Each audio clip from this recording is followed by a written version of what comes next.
Hi friends, Vishnu ശാലിനിയുടെ പുതിയ എപ്പിസോഡില് ശാരദാമ്മ ശാലിനിക്ക് വേണ്ടി ഭക്ഷണം കൊണ്ടുവന്നിരിക്കണേ. അത് കഞ്ഞിയും കുറച്ച് തോരനും പിന്നെ അച്ചാറും ഉണ്ട്, ചമ്മന്തിയൊക്കെ. ശാലിനി പറയും, എന്തിനാമ ഇതൊക്കെ, ചമ്മന്തി മാത്രം മതി എന്ന് പറഞ്ഞതല്ലേ. അതുണ്ട് മോളെ, എങ്കിലും വായിക്ക് രുചിയായിട്ട് എന്തെങ്കിലും കഴിക്കണ്ടെന്ന് കരുതിയിട്ടാ. എത്രയായി ഇപ്പൊ അച്ചാറും ചമ്മന്തി മാത്രം കഴിക്കുന്നു? ഈ അമ്മയുടെ ഒരു കാര്യം, ഇത് ഹോസ്പിറ്റലാ, നമ്മള് ടൂറിനല്ല വന്നിരിക്കുന്നത് എന്ന് പറഞ്ഞത് വാങ്ങിക്കുമ്പോ ശാരദ പറയും, അതൊക്കെ എനിക്കറിയാം, നീ അത് കഴിച്ചേ. വിഷ്ണുട്ടൻ അവിടുന്ന് പോന്നു പറഞ്ഞു. കഴിച്ചിട്ടാണോ വരുന്നത്, അതോ പട്ടിണിയായിട്ട് കയറി വരുവോ? ശാരദ പറയും, എന്തായാലും ഞാൻ രണ്ടുപേർക്കായിട്ടാ കൊണ്ടുവന്നത്, രണ്ടുപേർക്ക് കഴിക്കാനുള്ളത് ഇനിയും ബാക്കിയുണ്ട്. ഭക്ഷണമൊന്നും കഴിക്കാൻ സാധ്യതയില്ല അമ്മേ, അവിടുത്തെ കാര്യങ്ങളൊക്കെ കേട്ടിട്ട് അങ്ങനെയാ തോന്നുന്നത്. ശാരദ പറയും, മോള് കഴിക്കി, ഇത് കഴിഞ്ഞിട്ട് വേണം എനിക്ക് സത്യം വിളിക്കാൻ പോവാൻ.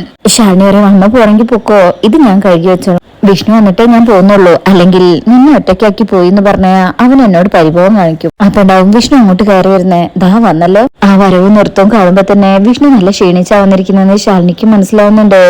വിഷ്ണു വന്നിട്ടേക്കും, മോളെ കൂട്ടാൻ പോയില്ലേ? ശാരദ പറയും, സമയാവുന്നേ ഉള്ളൂ, മോനെ കുറച്ച് കഞ്ഞി എടുക്കട്ടെ. വിഷ്ണു പറയും, ഇപ്പൊ വേണ്ട, ഞാൻ പിന്നീട് എടുത്ത് കഴിച്ചോളാം. എന്നാ ഞാൻ പോയിട്ട് വരട്ടെ മോനെ.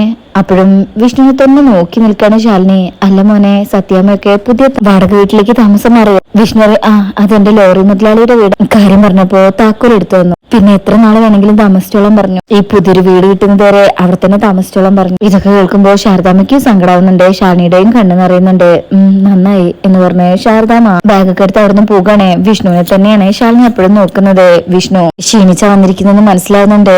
വിഷ്ണു പറയും, ഇനിതാ ഞാൻ കോരിത്തരാം എന്ന് പറഞ്ഞത് വാങ്ങിച്ച് കൊടുക്കുമ്പോ ശാലിനിയുടെ കണ്ണു നിറയുന്നുണ്ട്. വിഷ്ണുട്ടൻ കഴിച്ചോ?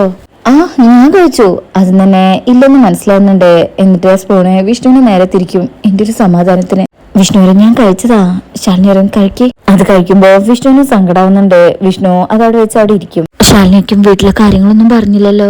ഞാൻ മനഃപൂർവ്വം പറയാത്താടോ, ഇനി ആ സങ്കടം ഒരിക്കൽ കൂടി പറയാനോ കേൾക്കാനോ പറ്റിയൊരവസ്ഥയിലല്ലേ ഇപ്പോ. ഞാൻ ഇവിടുന്ന് ചെന്ന് കേറുമ്പോ കണ്ട കാഴ്ച അതുപോലെയായിരുന്നു. വീട്ടു സാധനങ്ങളെല്ലാം പുറത്തേക്ക് എടുത്തിട്ട് ചന്ദ്രബോസിന്റെയും കൂട്ടാളികളുടെയും അഴിഞ്ഞാട്ടായിരുന്നു അവിടെ. അവൻ അതൊരാഘോഷാക്കി മാറ്റിയായിരുന്നു. ഇത്രയും നാളും ഒരു രാജാവിനെയും രാജ്ഞിയെയും പോലെ കഴിഞ്ഞിരുന്ന ആ വീട്ടിലെ എന്റെ അച്ഛനും അമ്മയും ഒരു അഭയാർത്ഥികളെ പോലെ എന്ത് ചെയ്യണമെന്നറിയാതെ എവിടെ പോണെന്നറിയാതെ നിൽക്കുന്ന ആ ഒരു കാഴ്ച ഞാൻ എന്റെ കണ്ണുകൊണ്ട് കണ്ടു. ഒരു ബിഗ് ഷോപ്പറില് കണ്ണന്റെ പ്രതിമയും കയ്യിൽ വെച്ച് നാടും വീടും ഭരിച്ചത് എന്റെ അമ്മയാ. ആ വീടുമായിട്ട് ഒരു ബന്ധമില്ലാത്തൊരു സ്ത്രീയെ പോലെ ആ വീട്ടുമുറ്റത്ത് നിൽക്കുന്നത് കണ്ടപ്പോഴേ എന്റെ ചങ്ക് കത്തിപ്പോയടോ. ഈ ഭൂമിയൊക്കെ കീഴ്മാൽ മറിയുന്ന പോലെ എനിക്ക് തോന്നി എന്ന് പറഞ്ഞ് വിഷ്ണു കരയുമ്പോ ഇത് കേട്ട് ശാലിനിക്കും കരച്ചിൽ വരിക. വിഷ്ണുട്ടാ, വിഷ്ണു പറയും, ഈ ജപ്തി എന്ന് പറയുന്ന കാര്യമുണ്ടല്ലോ, അത് മറികടക്കാൻ കഴിയാത്ത ചില ആത്മഹത്യ ചെയ്യുന്നത് വെറുതെ ഒന്നല്ല, ചെയ്തു പോകും. അത്രയ്ക്ക് ഭീകരാത്. കുറെ വർഷമായിട്ട് നമ്മൾ നേടിയതും സ്വരുക്കൂട്ടി വെച്ചതെല്ലാം ഒരൊറ്റ ദിവസം കൊണ്ട് ഇല്ലാതാകുമ്പോ തീർത്തും നമ്മൾ ഒറ്റപ്പെടും. ഇത് എന്റേതാണെന്ന് പറഞ്ഞോണ്ട് മറ്റൊരുത്തൻ അഹങ്കാരത്തോടു കൂടി നമ്മുടെ മുന്നിലേക്ക് കയറി വരും. പിന്നെ അതെല്ലാം അവന്റെയാ. സ്വപ്നം കണ്ടവനും വിയർപ്പൊഴിക്കവനും പടിക്ക് പുറത്ത്.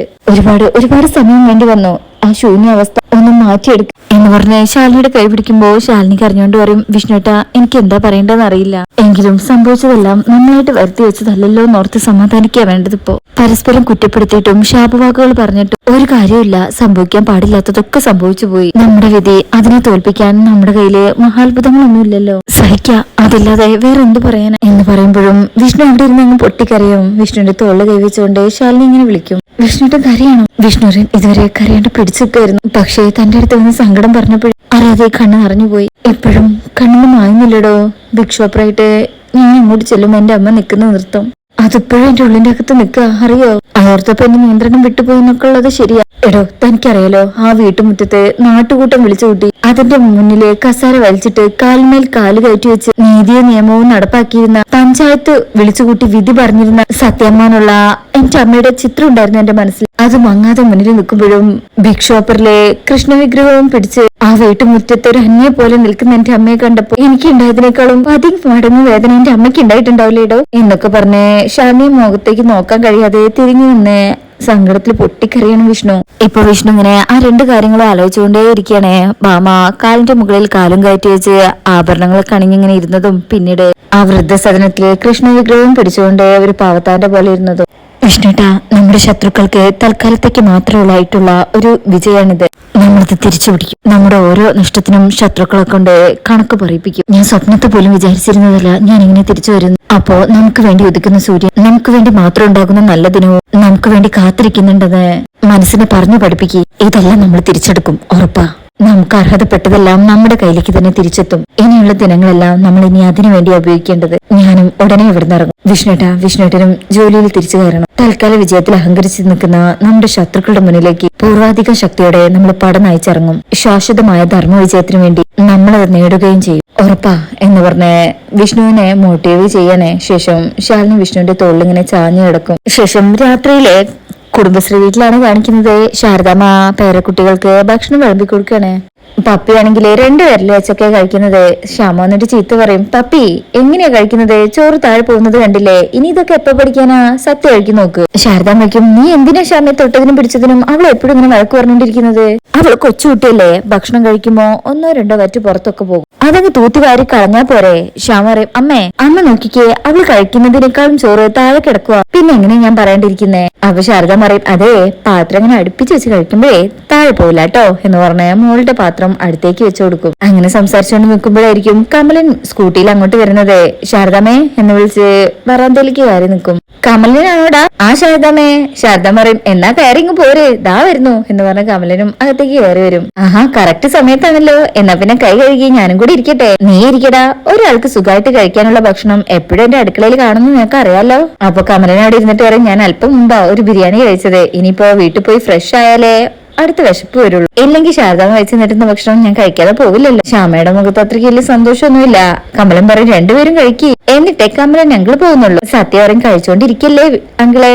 ശ്യാമയ്ക്കും അവിടെ എന്തൊക്കെയുണ്ട് കമല വിശേഷം? പുതിയ വീട്ടിലെ താമസമൊക്കെ, വീടൊക്കെ ഇഷ്ടമായോ സത്യാമ്മയ്ക്ക്? അച്ഛനൊക്കെ?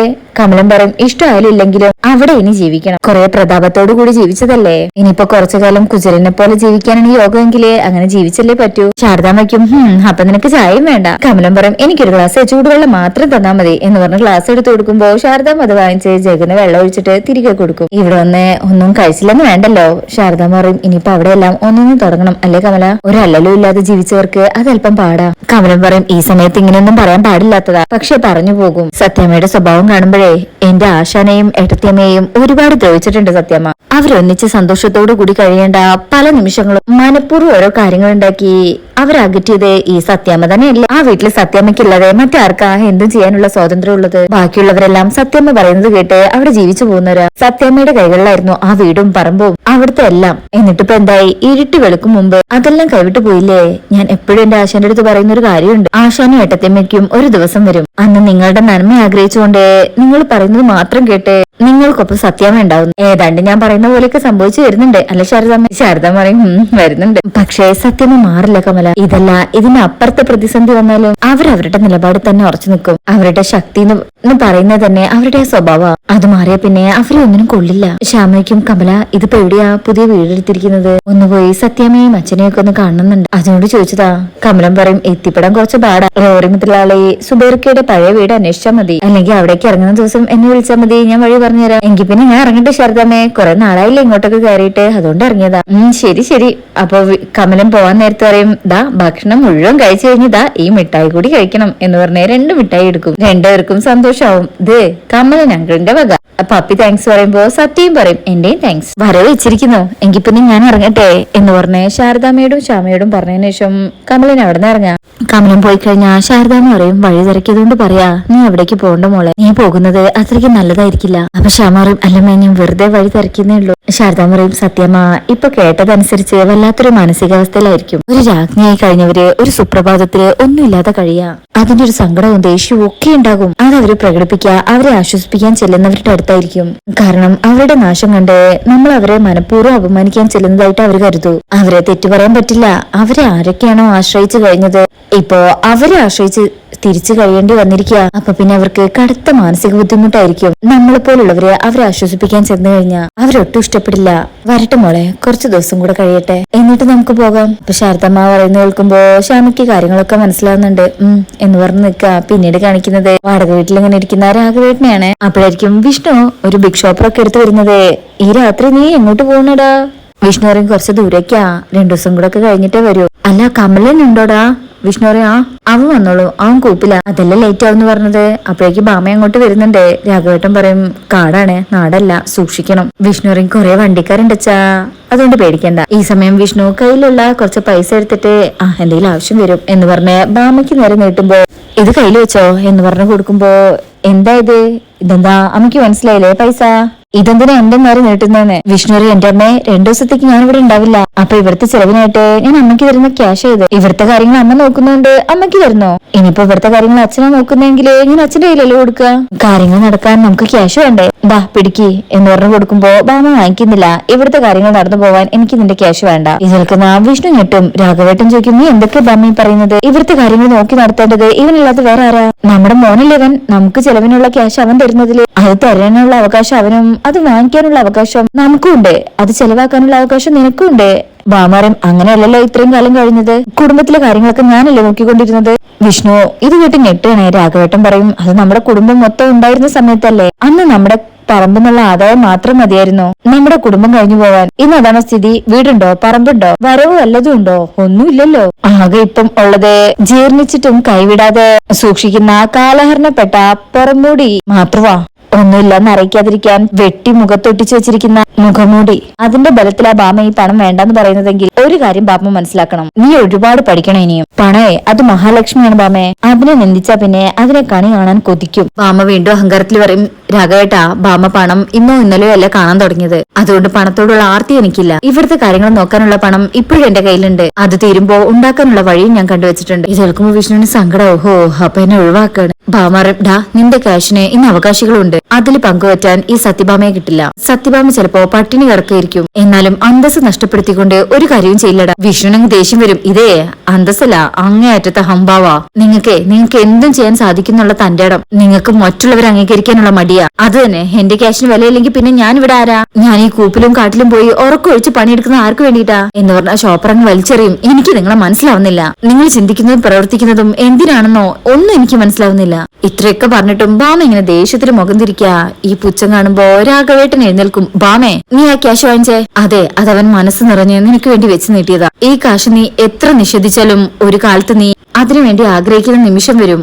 1 രൂപയ്ക്ക് വേണ്ടി തെണ്ടി നടന്ന ദിവസങ്ങളുണ്ട്. ആ നിമിഷം നിന്നെ കൊണ്ട് പറയിപ്പിക്കും. നീ ഇപ്പൊ കാണിക്കുന്നതല്ല, അന്നേ നീ പഠിക്കത്തുള്ളേ, അന്ന് നീ ഇതിനെല്ലാം പ്രായശ്ചിത്തം ചെയ്യും. എന്തൊക്കെ പറഞ്ഞിട്ടും ബാമയ്ക്ക് ഒരു കൊലുക്കമില്ല. അഹങ്കാരത്തോടു കൂടി ഇങ്ങനെ നിൽക്കുന്നത് കാണിച്ചുകൊണ്ടാ ഈ ഭാഗം കഴിയുന്നത്. അപ്പൊ ഇന്നത്തെ റിവ്യൂ ഇഷ്ടപ്പെട്ടിട്ടുണ്ടെങ്കിൽ ചാനൽ എല്ലാവരും ഒന്ന് ലൈക്ക് ചെയ്ത് സബ്സ്ക്രൈബ് ചെയ്ത് സപ്പോർട്ട് ചെയ്തേക്കണേ. താങ്ക്